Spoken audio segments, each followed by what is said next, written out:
Ahojte, vítam vás pri sledovaní ďalšieho videa z mojej tvorivej dielne Lekrošet Monik. V dnešnom videonávode sa naučíme, ako zafixovať naše výtvory.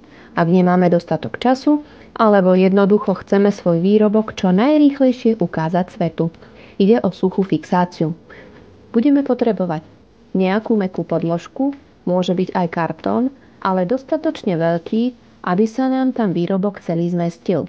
Ďalej špendlíky, nejakú bavlnenú vreckovku, môže byť aj detská bavlnená plienka, naparovaciu žehličku, ak nemáme, postačí aj obyčajná, ale v tom prípade treba bavlnenú vreckovku namočiť. No a samozrejme náš výrobok, ja som si vybrala túto úžasnú háčkovanú letnú šatku, ktorej videonávod nájdete v linke pod videom. No a nebudem už ďalej rozprávať a rušiť, poďme rovno fixovať.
Keďže ja som nemala dostatočne veľkú podložku, fixovala som na 3-krát, takže mi zostáva ešte táto časť.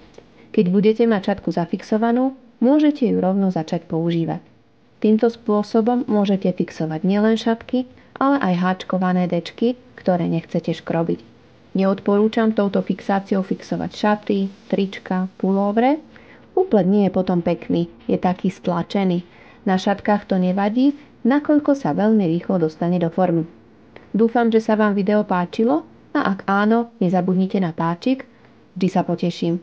Taktiež sa nezabudnite prihlásiť na odber, aby vám nič z mojej tvorivej dielne neušlo. Moju prácu nájdete na Facebooku a aj na Instagrame. Majte sa pekne a vidíme sa v ďalšom videu.